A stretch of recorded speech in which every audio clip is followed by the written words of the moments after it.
Chandrashekhar Indian ವಿಶೇಷ CBI ನ್ಯಾಯಾಲಯಕ್ಕೆ ಹಾಜರುಪಡಿಸಿದ CBI ಮಾಜಿ ಸಚಿವ ಸೋದರ ಮಾವ ಚಂದ್ರಶೇಖರ್ ಇಂಡಿ. ಯೋಗೇಶ್ ಗೌಡ ಕೊಲೆಯ ಪ್ರಕರಣದಲ್ಲಿ ನ್ಯಾಯಾಂಗ ಬಂಧನಕ್ಕೆ ಒಳಗಾಗಿರುವ ಮಾಜಿ ಸಚಿವ ವಿನಯ್ ಕುಲಕರ್ಣಿ ಅವರ ಸೋದರ ಮಾವನನ್ನು ಸಿಬಿಐ ಅಧಿಕಾರಿಗಳು ಇಂದು ಧಾರವಾಡದ ವಿಶೇಷ ಸಿಬಿಐ ನ್ಯಾಯಾಲಯಕ್ಕೆ ಹಾಜರುಪಡಿಸಿದರು. ನಗರದ ಕಲಾಭವನ ಬಳಿಯ ಜಿಲ್ಲಾ ನ್ಯಾಯಾಲಯ ಸಂಕೀರ್ಣ ಆವರಣದಲ್ಲಿರುವ ವಿಶೇಷ ಸಿಬಿಐ ನ್ಯಾಯಾಲಯಕ್ಕೆ ಪೊಲೀಸ್ ಬಿಗಿ ಭದ್ರತೆಯಲ್ಲಿ ಸಿಬಿಐ ಅಧಿಕಾರಿಗಳು ಕರೆದುಕೊಂಡು ಬಂದರು. ಇನ್ನು ಕಳೆದ ಡಿಸೆಂಬರ್ 13ರಂದು ಸಿಬಿಐ ಅಧಿಕಾರಿಗಳು ವಿಜಯಪುರದಲ್ಲಿ ಸೋದರ ಮಾವನಾದ ಚಂದ್ರಶೇಖರ್ ಇಂಡಿಯನ್ನು ಸಿಬಿಐ ಅಧಿಕಾರಿಗಳು ವಿಜಯಪುರಕ್ಕೆ ತೆರಳಿ ವಶಕ್ಕೆ ಪಡೆದುಕೊಂಡಿದ್ರು. ಅಂದೇ ತಡರಾತ್ರಿ ಅವರನ್ನ ಧಾರವಾಡದ ಉಪನಗರ ಠಾಣೆಗೆ ಸಿಬಿಐ ಅಧಿಕಾರಿಗಳು ಕರೆದುಕೊಂಡು ಬಂದು ಕಳೆದ ದಿನವೂ ಠಾಣೆಯಲ್ಲಿ ವಿಚಾರಣೆ ಮಾಡಿದ್ರು. ಅಕ್ರಮ ಶಸ್ತ್ರಾಸ್ತ್ರಗಳ ತಡೆ ಕಾಯ್ದೆಯಡಿ ಬಂಧನ ಮಾಡಲಾಗಿದೆ ಎಂದು ಹೇಳುತ್ತಿದ್ದಾರೆ. ಇಂದು ಮುಂಜಾನೆ ಚಂದ್ರಶೇಖರ್ ಇಂಡಿ ಅವರನ್ನ ಈಗ ಸಿಬಿಐ ಅಧಿಕಾರಿಗಳು ನ್ಯಾಯಾಧೀಶರ ಮುಂದೆ ಹಾಜರುಪಡಿಸಿ ಮತ್ತೆ ಅವರನ್ನ ತಮ್ಮ ವಶಕ್ಕೆ ಕೇಳುವ ಸಾಧ್ಯತೆ ಇದೆ ಎಂದು ಹೇಳಲಾಗುತ್ತಿದೆ.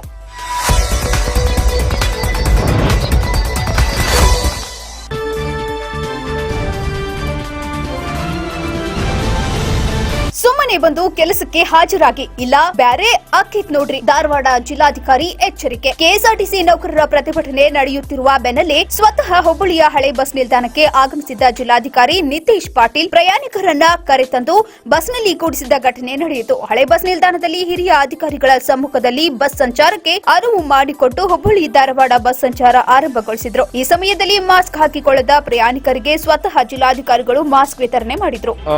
ಇವತ್ತಿನ ದಿನ ಸೋಮವಾರ ಎಲ್ಲ ಕೆಎಸ್ಆರ್ಟಿಸಿ ನಾರ್ತ್ ವೆಸ್ಟ್ ಕೆಎಸ್ಆರ್ಟಿಸಿ ಮತ್ತು ನಗರ ಸಾರಿಗೆ ಸಂಸ್ಥೆ ಎಲ್ಲ ಬಸ್ಸುಗಳು ನಾರ್ಮಲ್ ಆಗಿ ಕಾರ್ಯನಿರ್ವಹಿಸ್ತವೆ. ಸನ್ಮಾನ್ಯ ಮುಖ್ಯಮಂತ್ರಿಗಳು ಖುದ್ದು ಅದನ್ನು ಮಾನಿಟರ್ ಮಾಡ್ತಾ ಇದ್ದಾರೆ.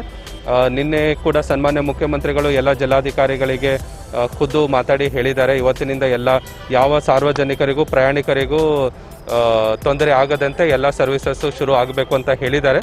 ಸೊ ಬೆಳಗ್ಗೆಯಿಂದನೇ ನಮ್ಮ ಪೊಲೀಸ್ ತಂಡ ಮತ್ತು ನಮ್ಮ ರೆವಿನ್ಯೂ ಇಲಾಖೆ ಕೆಎಸ್ಆರ್ಟಿಸಿದವರು ಕೂಡ ಈಗಾಗಲೇ ನಾವು 10ಕ್ಕಿಂತ ಜಾಸ್ತಿ ಬಸ್ಸನ್ನು ಬಿಟ್ಟಿದ್ದೇವೆ. ಮತ್ತು ಈಗ ನಗರ ಸಾರಿಗೆ ಸಂಸ್ಥೆ ಕೂಡ ನಗರ ಸಾರಿಗೆನೂ ಶುರು ಆಗಿದೆ. ಬೇರೆದು ಕೂಡ ಈಗ ಆಲ್ರೆಡಿ ಆಗಿದೆ. ಇನ್ನೂ ಜಾಸ್ತಿ ನಂಬರ್ಸಲ್ಲಿ ಇನ್ನು ಮುಂದೆ ಶುರು ಆಗುತ್ತೆ. ಹೆಂಗೆ ಟೈಮು ಇದು ಆಗುತ್ತೆ. ಎಲ್ಲನೂ ಕೂಡ ಇವತ್ತು 100% ನಾರ್ಮಲ್ಸಿಗೆ ಇವತ್ತು ಬರುತ್ತೆ. ಯಾರಿಗೂ ಕೂಡ ತೊಂದರೆ ಆಗಲ್ಲ. ಇವತ್ತಿನಿಂದ ಯಾರಿಗೂ ಕೂಡ ತೊಂದರೆ ಆಗಲ್ಲ. ಸಿಬ್ಬಂದಿಗಳು ಒಬ್ಬರೊಬ್ಬರಾಗಿ ಬರ್ತಾ ಇದ್ದಾರೆ. 10 ಗಂಟೆನಷ್ಟೇ ಎಲ್ಲರೂ ಬಂದಿರ್ತಾರೆ. ಈಗಾಗಲೇ ಎಸ್ಮಾ ಜಾರಿ ಆಗಿದೆ. ಯಾರೇ ಅದಕ್ಕೆ ಅಡೆತಡೆ ಉಂಟು ಮಾಡ್ತಾರೆ ಅವ್ರ ವಿರುದ್ಧ ನಾವು ತುಂಬಾ ಕಠಿಣವಾದ ಕಾನೂನು ಕ್ರಮವನ್ನು ನಾವು ತಗೋತೇವೆ. ಎಸ್ಮಾ ಅಪ್ಲೈ ಆಗುತ್ತೆ. ಎಸ್ಮಾ ಆಲ್ರೆಡಿ ಜಾರಿ ಇದೆ. 30ನೇ ತಾರೀಕುವರೆಗೂ ಆಲ್ರೆಡಿ ಆದೇಶ ಕೂಡ ಇದೆ.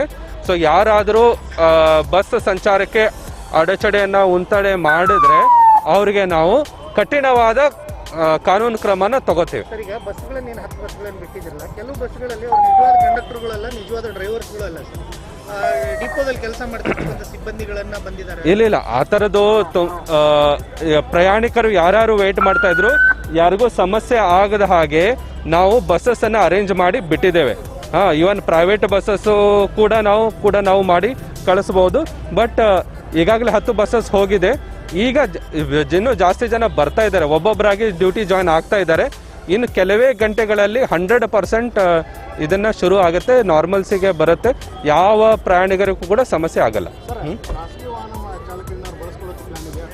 ಅಲ್ಲ, ಇನ್ನೊಂದು ಕೆಲವು ಗಂಟೆಗಳಲ್ಲಿ ಇದೆ 100% ನಾರ್ಮಲ್ಗೆ ಬಂದು ಬಿಡುತ್ತೆ. ಆ ಒಂದು ಇದು ಆಪ್ಷನ್ ನಮಗೆ ಬೇಕೇ ಆಗೋದಿಲ್ಲ.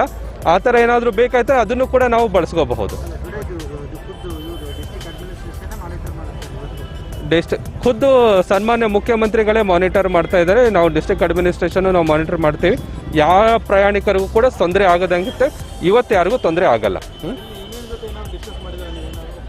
ಇದು ಸರ್ಕಾರ ಮಟ್ಟದಲ್ಲಿ ಆಗ್ತಾ ಇದೆ. ನಿನ್ನೆನೇ ಆಗಿತ್ತು, ಇವತ್ತು ಕೂಡ ಸರ್ಕಾರದ ಮಟ್ಟದಲ್ಲಿ ಆಗುತ್ತೆ. ಬಟ್ ನಾವು ಇದೇನು ಪ್ರಯಾಣಿಕರಿಗೆ ಸಮಸ್ಯೆ ಆಗದಂಗೆ ಎಲ್ಲರಿಗೂ ಕೂಡ ನಾವು ಬಸ್ ಸೌಲಭ್ಯನ ಇವತ್ತು ಕಲ್ಪಿಸ್ತೇವೆ.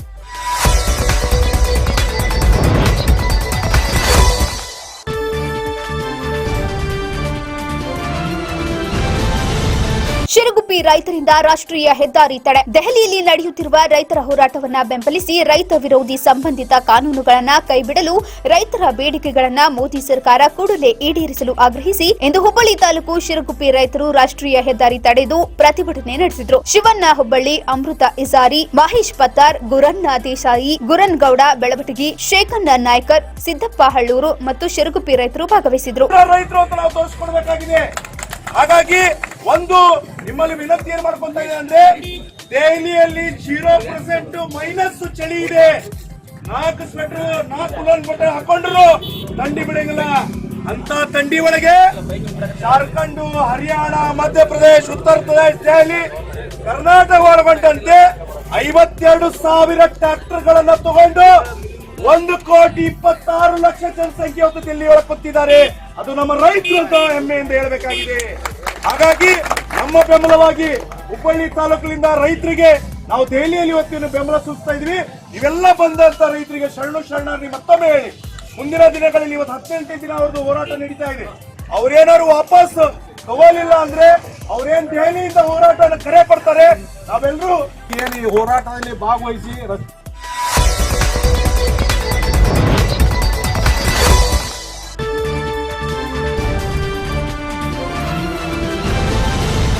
ಮಾರಕ ಕೊರೋನಾ ಕಾಯಿಲೆಯಿಂದ ಅನುದಾನ ರಹಿತ ಶಾಲೆಗಳ ಸ್ಥಿತಿ ಅತ್ಯಂತ ಶೋಚನೀಯವಾಗಿದ್ದು, ಇಂತಹ ಸಂದಿಗ್ಧ ಪರಿಸ್ಥಿತಿಯಲ್ಲಿ ರಾಜ್ಯ ಸರ್ಕಾರ ತಕ್ಷಣ ಸೂಕ್ತ ಪರಿಹಾರದ ಭರವಸೆ ನೀಡದೆ ಹೋದರೆ ಸರ್ಕಾರದ ವಿರುದ್ಧ ಹೋರಾಟಕ್ಕಿಳಿಯುವುದು ಅನಿವಾರ್ಯವಾಗುತ್ತದೆ ಎಂದು ಧಾರವಾಡ ಜಿಲ್ಲಾ ಅನುದಾನ ರಹಿತ ಶಾಲೆಗಳ ಆಡಳಿತ ಮಂಡಳಿಗಳ ಸಂಘ ಎಚ್ಚರಿಕೆ ನೀಡಿದೆ. ಹುಬ್ಬಳ್ಳಿ ನಗರದಲ್ಲಿಂದು ಪತ್ರಿಕಾಗೋಷ್ಠಿಯಲ್ಲಿ ಮಾತನಾಡಿದ ಜಿಲ್ಲಾ ಅನುದಾನ ರಹಿತ ಶಾಲೆಗಳ ಆಡಳಿತ ಮಂಡಳಿಗಳ ಸಂಘದ ಅಧ್ಯಕ್ಷ ಜಯಪ್ರಕಾಶ್ ತೆಂಗಿನಕಾಯಿ, ಕೊರೋನಾದಿಂದ ಜಿಲ್ಲೆಯ ಅನುದಾನ ರಹಿತ ಶಾಲೆಗಳು ತೀವ್ರ ಆರ್ಥಿಕ ಸಂಕಷ್ಟ ಎದುರಿಸುತ್ತಿದ್ದರೂ ಅದನ್ನ ಸಹಿಸಿಕೊಂಡು ಎಲ್ಲಾ ಶಿಕ್ಷಕರು ತಮ್ಮ ಶಿಕ್ಷಣ ನೀಡುವ ಹಾಗೂ ಕಲಿಸುವ ಕರ್ತವ್ಯವನ್ನ ಹಗಲಿರುಳೆನ್ನದೇ ಆನ್ಲೈನ್ ಮೂಲಕ ಮುಂದುವರೆಸಿದ್ದಾರೆ. ಸಮಯಕ್ಕೆ ಸರಿಯಾಗಿ ಪರೀಕ್ಷೆ ನಡೆಸುತ್ತಿದ್ದಾರೆ. ಇದೊಂದು ಕಷ್ಟಕರ ಕೆಲಸವಾದರೂ ಎಲ್ಲವನ್ನ ನಿಭಾಯಿಸಿಕೊಂಡು ಹೊರಟಿದ್ದೇವೆ. ಆದರೆ ಸರ್ಕಾರ ಮಾತ್ರ ನಮ್ಮ ಬಗ್ಗೆ ತಾರತಮ್ಯ ನೀತಿ ಅನುಸರಿಸುತ್ತಿದೆ ಎಂದು ಅಸಮಾಧಾನ ವ್ಯಕ್ತಪಡಿಸಿದರು. ತೀವ್ರ ಸಮಸ್ಯೆಯಲ್ಲಿರುವ ಅನುದಾನ ರಹಿತ ಶಾಲೆಗಳನ್ನ ನಡೆಸುವವರಿಗೆ ಸರ್ಕಾರ ಸಾಂತ್ವನ ಹೇಳುವ ಬದಲು ಶುಲ್ಕ ಕಟ್ಟದಂತೆ ಪಾಲಕರಿಗೆ ಒತ್ತಾಯ ಮಾಡಬೇಡಿ, ಬಾಕಿ ಶುಲ್ಕ ಕೇಳಬೇಡಿ, ಶುಲ್ಕ ಭರಿಸದಿದ್ದರೂ ವಿದ್ಯಾರ್ಥಿಗಳನ್ನ ಮುಂದಿನ ವರ್ಷಕ್ಕೆ ಉತ್ತೀರ್ಣ ಮಾಡಿ ಎಂದು ಸರ್ಕಾರವೇ ಹೇಳುತ್ತಿರುವುದು ಎಷ್ಟು ಸರಿ ಎಂದು ಪ್ರಶ್ನಿಸುವ ತೆಂಗಿನಕಾಯಿ, ಕೊರೋನಾ ಸಂಪೂರ್ಣ ನಿರ್ನಾಮವಾಗುವ ತನಕ ಸರ್ಕಾರವೇ ಅನುದಾನ ರಹಿತ ಶಾಲೆಗಳ ಶಿಕ್ಷಕರ ವೇತನ ಭರಿಸಲಿ, ಮುಂದಿನ 3 ವರ್ಷದ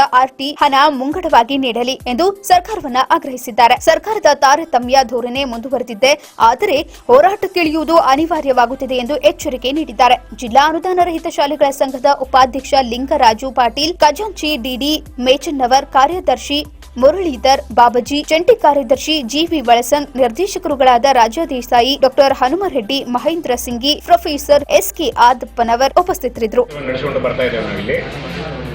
ಇವತ್ತು ಇಷ್ಟು ವರ್ಷದಿಂದ ನಮ್ಗೆ ಯಾವುದೇ ಥರದ ಒಂದು ಅನಾನುಕೂಲತೆ ಇದ್ದಿದ್ದಿಲ್ಲ. ಇವತ್ತು ಸರ್ಕಾರದ ಹೇಳಿಕೆಗಳು ಸ್ವಲ್ಪ ಅಸಂಬದ್ಧವಾಗಿ ಬರ್ತಾ ಇರೋದ್ರಿಂದ ನಮಗೆ ಇವತ್ತು ಶಿಕ್ಷಣ ಸಂಸ್ಥೆಗಳನ್ನು ನಡೆಸೋದು ಬಹಳ ಕಷ್ಟಕರವಾಗಿದೆ.